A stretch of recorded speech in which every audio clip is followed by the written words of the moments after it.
கர்த்தருக்கு ஸ்தோத்திரம். இஸ்ரவேல் தேசம் ஒருபோதும் அழியாது. இஸ்ரவேல் தேசத்தையும் யூதர்களையும் இந்த உலகத்தில் உள்ள எந்த எதிரி நாடுகளாலும் எந்த அரசியல் தலைவர்களாலும் அழித்துவிடவே முடியாது என்பதற்கான 3 காரணங்களை குறித்து இந்த பதிவில் பார்ப்போம்.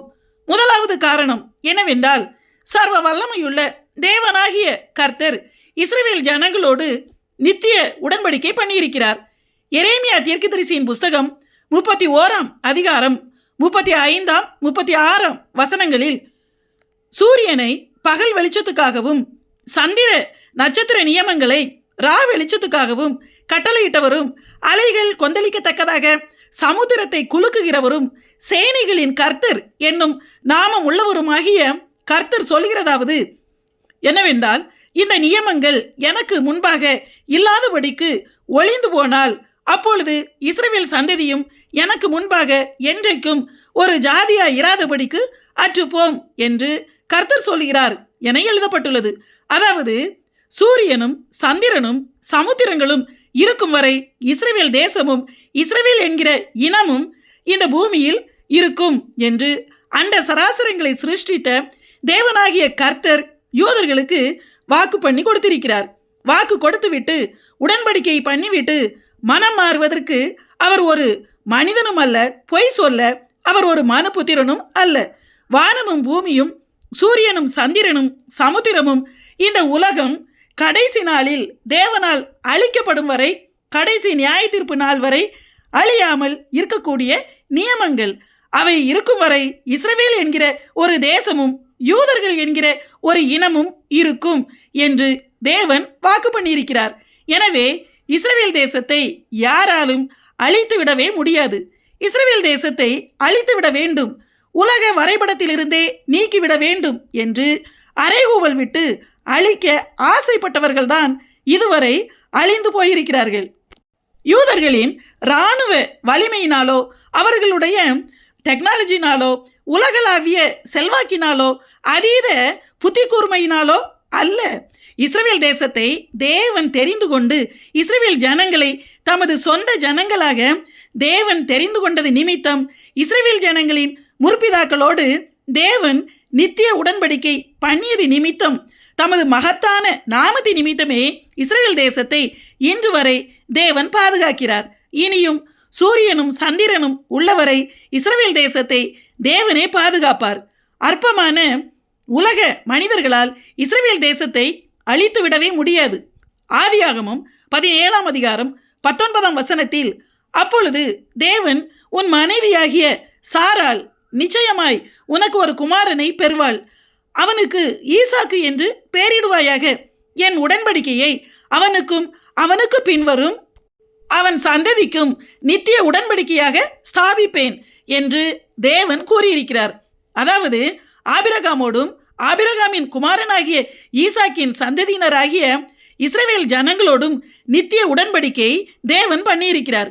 100 வருஷங்களுக்கோ 1000 வருஷங்களுக்கோ அல்ல. யூதர்களோடு நித்தியத்துக்கும் மாறாத அழியாத உடன்படிக்கை பண்ணியிருக்கிறார். உடன்படிக்கை பண்ணியவர் மனிதன் அல்ல, அவர் சர்வ வல்லமையுள்ள தேவன்.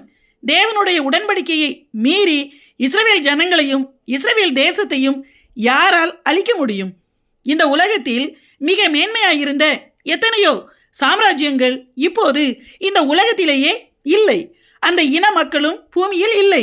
சில இனங்கள் இருந்தாலும் கூட அவர்கள் தங்களுக்கென்று ஒரு நாடற்ற, நாடு இல்லாத நாடோடிகளாக இருக்கிறார்கள்.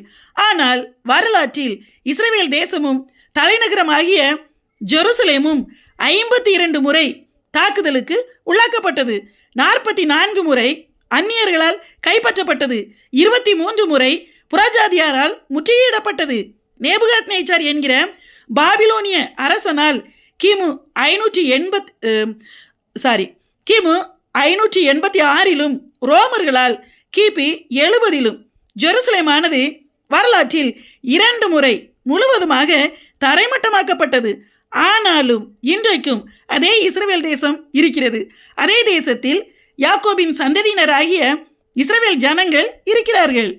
இஸ்ரேலின் தலைநகரமாக ஜெருசலேம் இன்றைக்கும் இருக்கிறது. யூதர்கள் 100க்கும் மேற்பட்ட நாடுகளில் உலகமெங்கும் சிதறி போனார்கள். பல நாடுகளில் யூதர்கள் லட்சம் லட்சமாய் கொலை செய்யப்பட்டார்கள். ஜெர்மனியின் சர்வாதிகாரியாக இருந்த ஹிட்லர் என்பவனால் 60 லட்சம் யூதர்கள் கொல்லப்பட்டார்கள். யூதர்களைப் போல கொடூரங்களை அனுபவித்த இனம் உலகத்தில் வேறு எந்த இனமும் கிடையாது. சில இனத்தவர்கள் வரலாற்றில் அதிக வேதனைகளை அனுபவித்திருக்கிறார்கள். ஆனால் யூதர்கள் அனுபவித்த அளவிற்கு எந்த இனத்தவரும் அனுபவித்தது கிடையாது என்பதே வரலாற்று உண்மை. யாராலும் யூதர்களையும் இஸ்ரவேல் தேசத்தையும் அழித்துவிட முடியவில்லை. இன்றைக்கும் இஸ்ரவேல் தேசம் இருக்கிறது. வேறு எந்த இனமும் தேசமும் வரலாற்றில் இப்படி தப்பி பிழைத்ததே இல்லை. காரணம், இஸ்ரவேலர்களோடு உடன்படிக்கை பண்ணிய தேவன் உண்மையுள்ளவர். அவர் தாம் பண்ணிய உடன்படிக்கையை ஒருபோதும் மீறமாட்டார் என்பதை உலகத்திற்கு காண்பிப்பதற்காகவே இஸ்ரவேல் தேசத்தையும் யூதர்களையும் முழு உலகத்திற்கும் தேவன் தமது சாட்சியாக வைத்திருக்கிறார். இதுதான் இஸ்ரவேல் தேசத்தை யாராலும் அழிக்க முடியாது என்பதற்கு 2வது காரணமாகும்.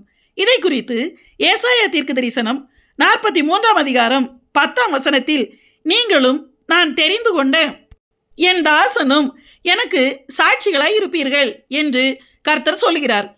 அதாவது 5ஆம் 6ஆம் வசனங்களில், பயப்படாதே, நான் உன்னோட இருக்கிறேன், நான் உன் சந்ததியை கிழக்கிலிருந்து வரப்பண்ணி உன்னை மேற்கிலும் இருந்து கூட்டி சேர்ப்பேன், நான் வடக்கை நோக்கி கொடு என்றும் தெற்கை நோக்கி வைத்திராது என்றும் சொல்லி தூரத்திலிருந்து என் குமாரரையும் பூமியின் கடையாந்தரங்களிலிருந்து என் குமாரத்திகளையும் கொண்டு வா என்பேன் என்றும் தேவன் கூறுகிறார்.